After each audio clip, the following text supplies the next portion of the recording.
사랑과 은혜의 하나님, 하나님의 말씀을 들을 수 있음이, 하나님께 기도할 수 있음이, 무엇보다 하나님의 성전에 나올 수 있음이 은혜임을 고백합니다.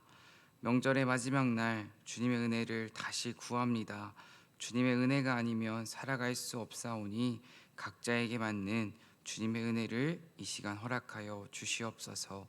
언제나 우리를 사랑하시는 예수님의 이름으로 기도드립니다. 아멘.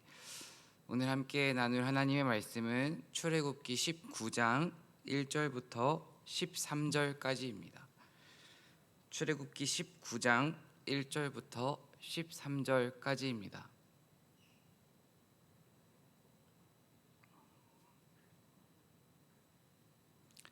다 같이 합독하도록 하겠습니다. 1절입니다.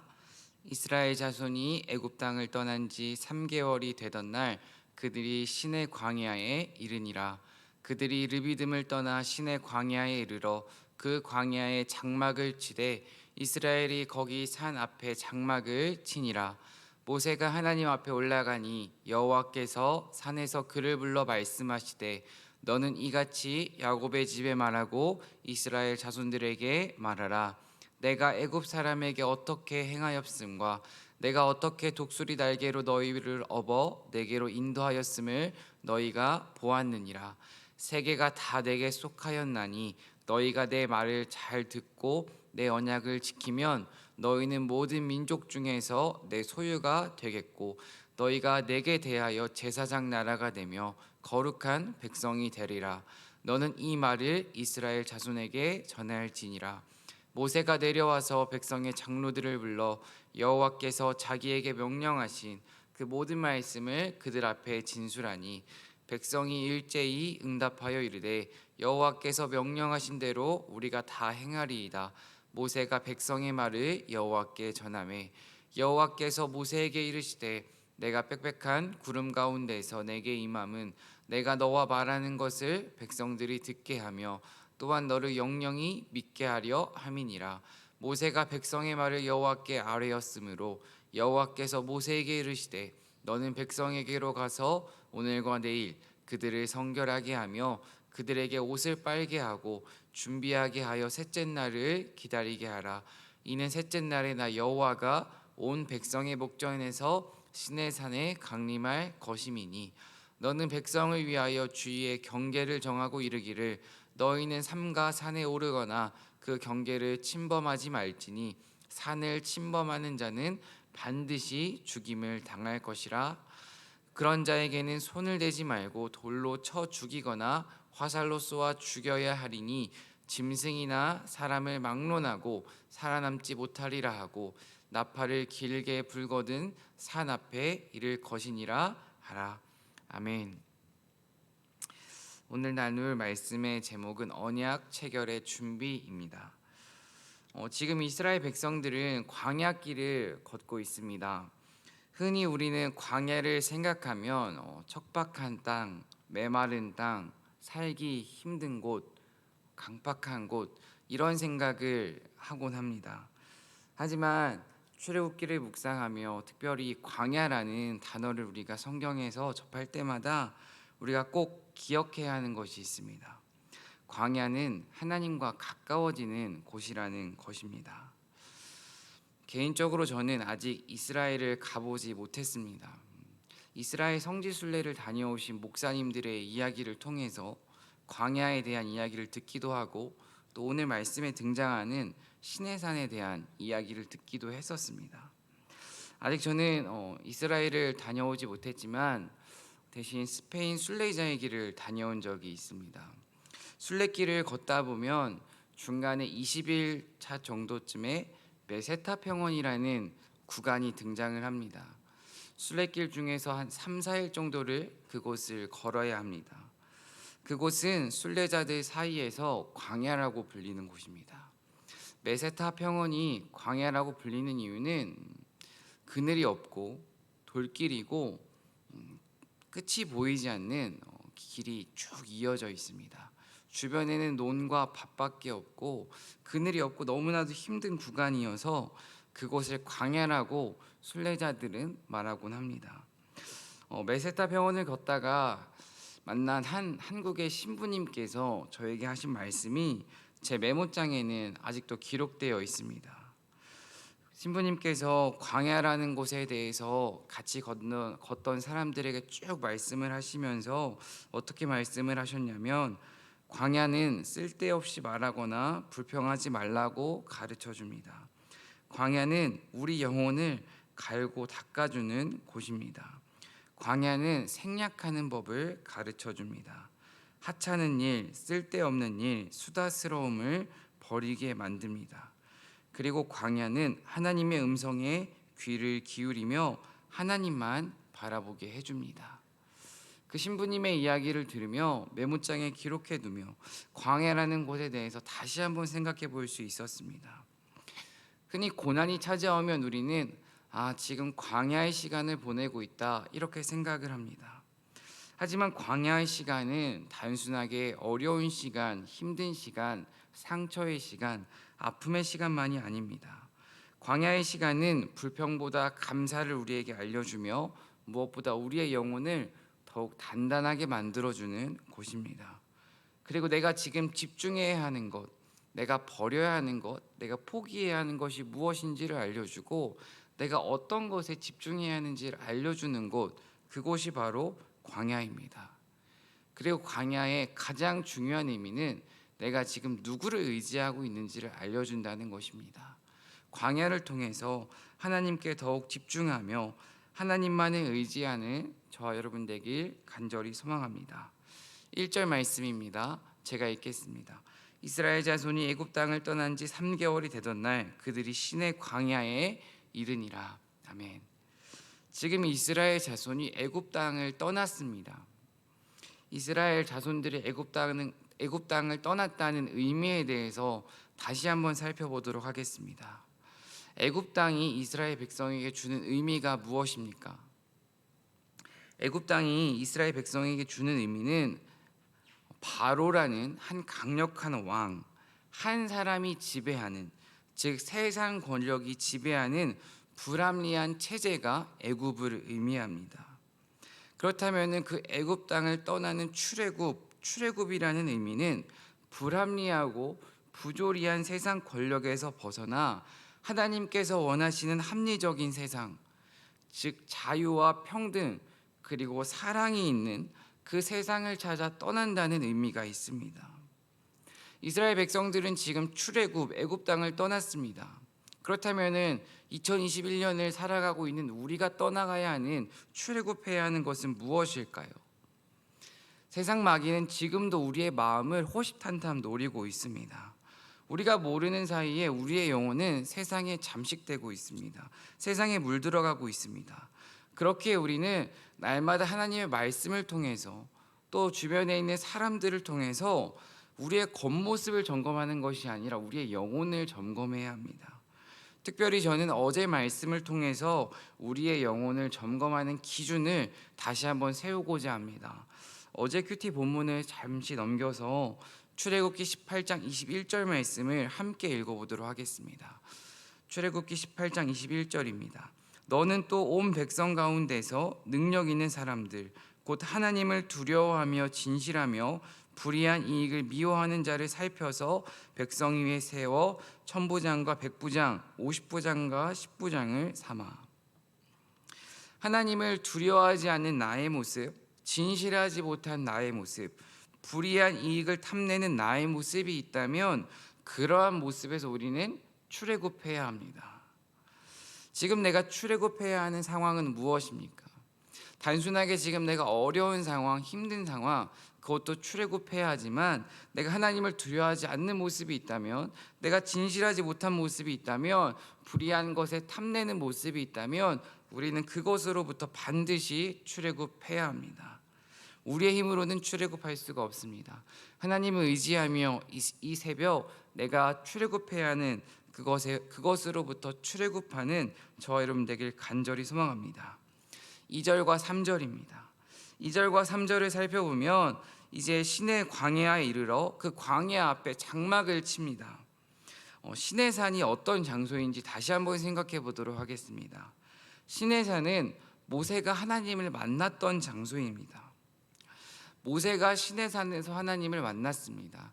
그런데 모세가 하나님을 만났을 때 모세는 하나님을 만나면서 단순하게 자기가 구하던 것, 얻고 싶었던 것, 생각했던 것들을 얻었던 장소가 시내산은 아닙니다.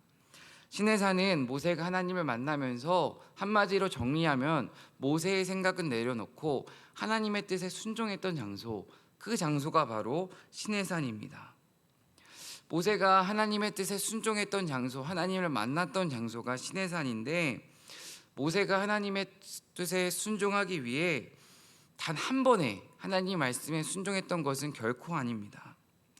모세는 하나님의 뜻에 순종하기 위해 정말 많은 갈등이 있었고 번민의 시간들이 있었습니다. 그런 번민과 갈등의 시간을 지내며 하나님의 말씀에, 하나님의 뜻에 결국 순종했습니다. 중요한 것은 모세가 하나님의 뜻에 순종하자 자신의 생각은 내려놓고 자신의 뜻은 포기하고 하나님의 말씀에 순종하자 하나님께서 일하기 시작하셨다는 것입니다. 그 하나님이 일하신 결과가 오늘 백성들이 출애굽하고 있는, 우리가 읽고 있는 이 말씀입니다. 신앙생활을 하는 이유가 수많은 이유가 있습니다. 그런데 우리가 날마다 신앙생활을 해나가면서 우리가 정말 하나님께 기도해야 하는 것은 날마다 하나님과 내가 가까워지게 해달라고 기도해야 합니다. 내 뜻을 내려놓고 하나님과 나와의 사이가 가까워지는 것, 이것이 신앙생활을 해나가는 이유가 되어야 합니다. 신앙생활은 나의 뜻, 세상의 뜻, 사람들의 뜻에 나를 맞춰가는 것이 아니라 하나님의 뜻에 나를 맞춰가는 과정입니다.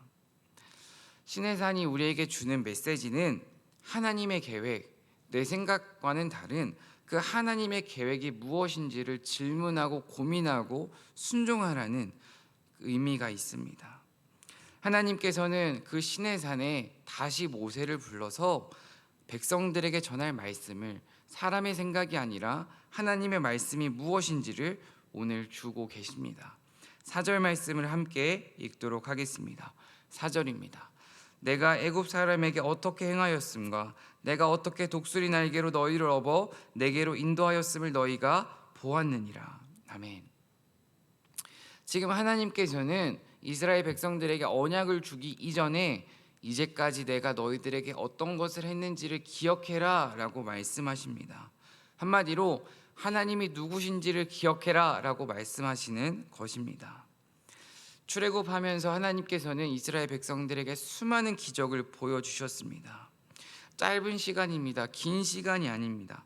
짧은 시간 동안 홍해의 기적, 만나의 기적, 물의 기적, 하나님은 이 극적인 사건을 통해서 하나님은 대단한 분이야, 하나님은 나는 놀라운 사람이, 놀라운 신이야, 이것만을 알려주고자 하신 것이 아닙니다. 하나님께서는 이 극적인 사건을 통해서 이스라엘 백성들에게 내가 너희들의 구원자다, 창조주임을 백성들에게 보여주고 계십니다. 그렇다면 지금 이 자리에 앉아있는 우리를 한번 생각해 보도록 하겠습니다. 이스라엘 백성들처럼 홍해의 기적을 직접 경험하지는 못했지만, 만나의 기적을 우리 눈으로 체험하지는 못했지만, 우리의 삶을 돌아보면 하나님께서 때에 맞는 은혜를 주신 것이 각자마다 모두 있으실 것입니다. 명절을 보내면서, 특별히 오늘 말씀을 준비하면서 이런 생각을 해보았습니다. 하루를 살아가면서 정말 하루에 수십 번씩 희망과 절망 사이에서, 기쁨과 불만 사이에서 인간의 감정이라는 것이 정말 오락가락하는구나, 정말 외줄타기 하듯이 불안하게 왔다 갔다 하는 것이 사람의 감정이구나. 어떨 때는 삶의 충만함을 느껴서 하나님 정말 감사합니다 이렇게 고백하지만, 또 어떨 때에는 정말 어느 누구에게도 말할 수 없는 쓸쓸함과 외로움을 느끼며 또 불안함에 사로잡히는, 이것이 인간이구나라는 생각을 요 며칠 했습니다. 하지만 그러한 생각을 하면서, 특별히 오늘 말씀을 준비하면서 깨달은 것은, 이제까지 내가 걸어온 그 모든 순간들을 돌아보면 결국 하나님의 은혜가 나를 인도했고, 하나님의 은혜가 나를 붙들고 있고, 하나님의 은혜가 나를 인도할 것이라는 것입니다. 하나님의 은혜를 경험한 것은 성경책에 기록되어 있는 이스라엘 백성들만의 이야기가 아닙니다. 그들의 이야기로만 끝나는 것이 아니라 그들의 이야기가 우리의 이야기가 되어야 합니다. 하나님을 믿는 모든 사람들, 우리의 경험, 나의 경험이 되길, 이스라엘 백성들이 경험했던 그 은혜가 우리의 경험이 되길 간절히 소망합니다. 5절 말씀입니다. 세계가 다 내게 속하였나니 너희가 내 말을 잘 듣고 내 언약을 지키면 너희는 모든 민족 중에서 내 소유가 되겠고. 여기서 우리가 주목해야 하는 것이 있습니다. 하나님은 인격적인 분이시라는 것입니다. 하나님은 강압적으로 하나님의 언약을 백성들에게 주시지 않습니다. 일방적으로 계명을 부과하지 않는다는 것입니다. 지금 선택권은 이스라엘 백성들에게 있습니다. 하나님의 통치를, 하나님의 언약을 수용할지 말지를 결정해야 하는 주체는 하나님이 아니라 이스라엘 백성들이라는 것입니다. 모든 백성들이 그렇게 하겠습니다, 수용하겠습니다라고 할 때 비로소 이 언약은 성사되는 것입니다. 지금 하나님께서는 모세나 다른 제사장들, 지도자들에게만 선택권을 주시지 않았습니다. 엘리트가 아니라, 지도자가 아니라 평범한 민중들에게, 한마디로 평범한 백성들에게, 그 백성들에게도 선택권을 주고 계십니다.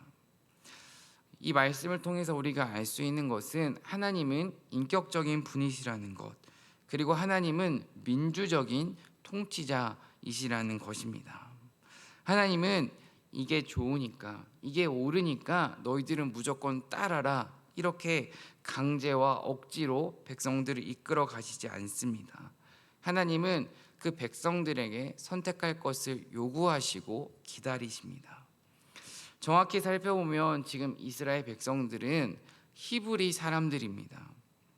히브리 사람들이라고 하면은 쉽게 생각해서 이제까지 어떠한 것을 주도적으로 자신의 생각대로 결정해 본 적이 없던 사람들입니다. 이 히브리 사람들은 애굽 땅에서 노예 생활을 했습니다. 노예 생활을 했다는 것은 주인이 하라고 하면 하고, 주인이 하지 말라고 하면 하지 말았던 것이 그들의 삶이었습니다. 자신의 생각대로 무엇인가를 결정해 본 적이 없던 그들에게 지금 하나님께서는 그들이 선택할 기회와 자유를 주십니다. 오늘 말씀을 묵상하면서 또 설교를 준비하면서 누가복음 15장에 등장하는 탕자의 이야기가 생각났습니다.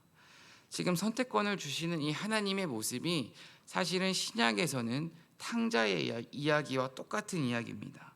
탕자의 이야기를 우리는 잘 알고 있습니다. 아버지는 철없는 자기 아들이 자기 몫의 재산을 가지고 집을 떠나는 것을 말리지 않습니다. 허용합니다. 아들의 탈선, 아들이 실패하고 돌아올 것이 뻔한데도 아버지는 마음은 아파하지만 그 자유를 침해하지 않습니다. 왜냐하면 아들을 존중하기 때문입니다. 그리고 아마 아버지는 알았을 것입니다. 본인이 넘어져 봐야, 본인이 고통을 겪어봐야 성숙해진다는 것을 알았을 것입니다. 특별히 명절에 이제 손자들 또 다음 자녀들을 많이 만나실 것입니다. 우리가 자녀 세대, 다음 세대를 위해 기도하면서 정말 주의해야 하는 것은 다음 세대들에게 우리가 모든 것을 다 해줘야 한다고 생각하는 것입니다. 숙제도 대신해주고, 생각도 대신해주고, 꿈도 대신 꿔주고, 갈등도 대신 해결해주고, 아이들의 문제를 직접 개입해서 모든 것을 해결해 주려고 하는 모습, 다 우리의 자녀를 위해서, 다음 세대를 위해서라고 생각하지만 이것은 사랑이 아니라 폭력일 수도 있습니다. 아이들이 스스로 갈등하고 고뇌하며 넘어지고 쓰러지고 아파하면서 배워야 하는 인생의 교훈들이 반드시 존재합니다. 스스로 겪어내야만, 스스로 이겨내야만 하나님과 더 가까워질 수 있는 그러한 영역이 반드시 있습니다.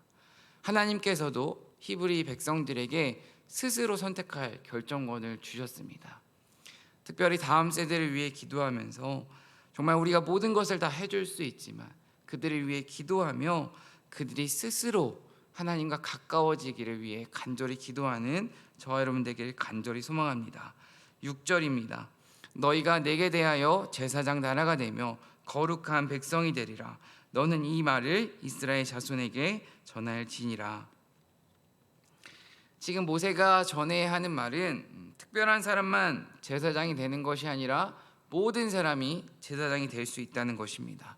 모든 사람이 거룩한 백성이 될 수 있다는 것입니다. 제사장의 역할에 대해서 한번 살펴보도록 하겠습니다. 제사장은 하나님과 이스라엘 백성들 사이에서 다리 역할을 하는 존재, 하나님과 백성들을 연결해주는 그 역할을 하는 사람들이 바로 제사장입니다. 그렇다면 오늘 말씀의 이후부터는 제사장은 하나님과 이스라엘 백성들뿐만 아니라 하나님과 세상 사이를 연결해주는 존재가 되어야 한다는 것을 말해주고 있습니다. 하나님께서 이스라엘 백성들을 구원해 주시고 그리고 이 자리에 앉아있는 우리에게 구원의 은혜를 허락하신 이유는 단순하게 우리가 하나님을 알고 하나님의 은혜를 누리고 우리 교회만, 우리 목장만, 우리 공동체만 행복하기 위해서 하나님의 은혜를 알려주신 것이 결코 아닙니다.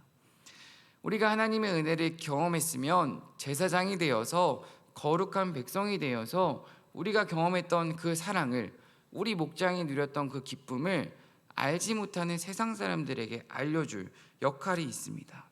한마디로 하나님과 세상을 연결해주는 역할을 하라고 우리를 부르신 것입니다. 제사장의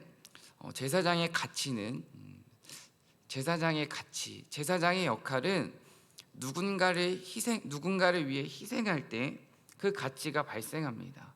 한마디로 제사장은 누군가를 위해 희생하지 않으면 그 가치가 온전히 발생할 수 없습니다. 우리 모두는 제사장입니다. 우리 모두가 제사장이라는 것은 우리의 가치, 우리의 존재 이유가 발생하기 위해서는 우리의 삶에 희생과 섬김과 사랑이 가득해야 한다는 것입니다. 특별히 우리 마음 가운데 하나님의 사랑이 가득하길 간절히 소망합니다. 사역을 하며 사랑을 참 많이 받아왔습니다. 특별히 명절에 시간을 보내면 참 많은 사랑을 받고 있구나라는 생각을 하곤 합니다.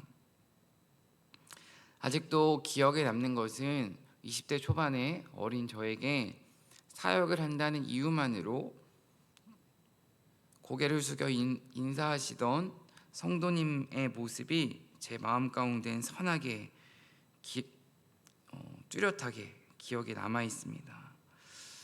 그분들의 모습을 보면서 제가 했던 생각은 정말 나는 아무것도 아닌데 인사받을 만한 나이도 아니고 자격도 없는데 왜 저렇게 인사를 하시지라는 생각과 동시에 민망함, 부끄러움 그런 생각이 들었습니다.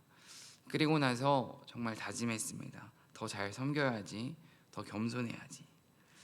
하지만 강아지는 토한 것을 또 먹습니다. 개가 토한 것을 다시 먹는 것처럼 그 다짐을 반복하지만 겸손하지 못하고 사랑하지 못하고 기도하지 못하고 판단하고 정죄하는 그런 모습, 무엇보다 하나님 앞에 부끄럽게 넘어지는 저 자신의 모습을 보며 참 힘든 시간들이 있습니다. 명절의 시간을 보내면서 또 느끼는 것은 과분한 사랑을 주십니다. 명절이라고. 그럼 그것을 받으면서 잘해야지, 정말 겸손하게 주어진 것들을 사랑해야지 다짐하지만 매년 매순간 또 실패하는 그런 모습이 이번 명절에 특히 저에게 참 어려운 마음으로 다가왔습니다.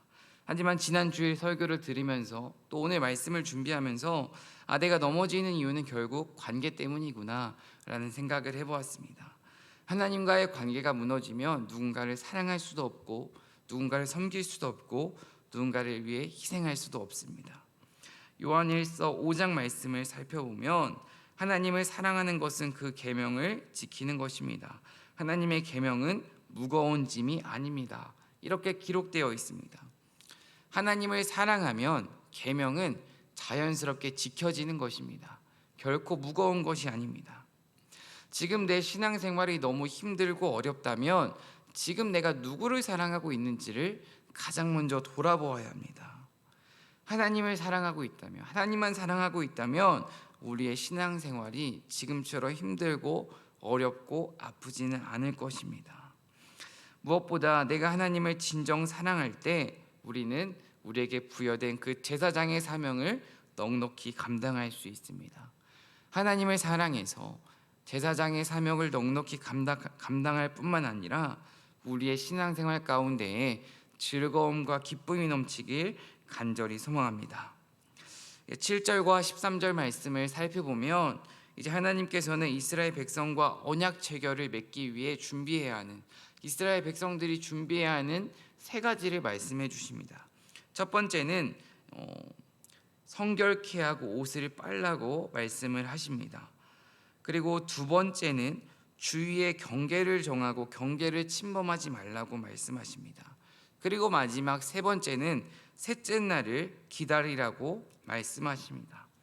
첫 번째로 살펴보는 성결케 하고 옷을 빨라는 이 말씀은 다른 신을 섬기지 말라는 것입니다. 지금까지 너희들이 사랑했던 다른 모든 것들은 버리라는 것을 의미합니다. 신앙은 결단입니다. 하나님께로 마음을 정했다면 끊어버려야 할 것들은 지금 이 시간 결단하고 끊어내어야 합니다. 우리의 신앙생활이 힘든 이유는 어떻게 보면 외줄타기를 끊임없이 하기 때문입니다.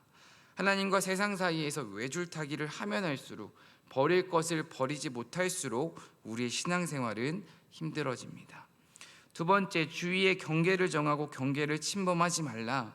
이 말은 지켜야 하는 것은 꼭 지켜라, 이 의미를 품고 있습니다. 신앙인들은 함부로 살 수가 없습니다. 지켜야 할 것들을 지킬 때 바른 신앙생활을 할 수가 있습니다. 특별히 명절을 보내며 우리가 지켜야 하는 것 중에서 저는 말에 대해서 이야기를 하고자 합니다. 고난 앞에서 이스라엘 백성들이 반응했던 말의 태도는 불평과 원망이었습니다. 반대로 모세의 반응은 하나님께 부르짖음이었습니다. 우리가 이해하기 어렵고 힘든 상황 가운데에서 불평과 원망을 하기보다 하나님께 부르짖는 저와 여러분 되길 간절히 소망합니다. 마지막으로 세 번째, 셋째 날을 기다리게 하라. 이것은 신앙은 기다림이라는 것입니다. 신앙생활은 기다림의 연속입니다. 스스로 몸을 깨끗하게 하며 버릴 것은 버리고 또 경계를 정하며 지킬 것을 지켰다면 우리는 하나님이 임재하실 때까지 기다려야 합니다. 우리는 그때를 알 수 없습니다. 하지만 그때는 반드시 옵니다. 오늘과 내일은 준비의 날입니다. 오늘과 내일을 잘 준비해야 3일째 되는 그날의 만남을 행복하고 소중하게 만들 수 있습니다. 오늘과 내일을 잘 살아야 제3일이 소중한 날이 된다는 것입니다. 오늘과 내일을 우리의 힘으로 기다리는 것이 아니라 하나님을 의지하며 하나님과 함께 기다릴 때 우리는 제3일째 되는 날 하나님이 주시는 축복을 누릴 수 있습니다. 말씀을 마무리하도록 하겠습니다. 오늘 말씀 가운데에서 신의 산이 등장합니다. 특별히 신의 산은 하나님과 만나는 만남의 장소입니다. 하나님과 만나기 위해서 우리가 먼저 준비해야 할 것들이 있습니다. 하나님을 사랑하는 것, 그리고 경계를 정하는 것, 그리고 하나님을 기다리는 것, 우리 몸을 성결하게 하는 것. 이렇게 하나님과 만나기 위해 지금 나는 어떤 준비를 하고 있는지 이 새벽 돌아보길 간절히 소망합니다. 무엇보다 이 새벽 하나님께 기도할 때 우리가 받은 하나님의 사랑과 은혜를 다시 한번 기억해보며 우리 곁에 있는 가족들에게 또 친척들에게 이웃들에게 그 사랑을 나누는 저와 여러분 되길 간절히 소망합니다. 기도하겠습니다. 사랑과 은혜 하나님, 지금 이 시간 우리가 하나님의 말씀을 들을 수 있는 것도 하나님의 은혜임을, 또 이 시간 숨을 쉴 수 있는 것도 하나님의 은혜임을, 앞으로 살아갈 수 있는 것도 하나님의 은혜임을 고백합니다. 이 세상을 살아가며 우리가 받은 하나님의 은혜를, 우리가 누릴 하나님의 은혜를 잊어버리지 않을 수 있는 믿음을 우리에게 허락하여 주시옵소서.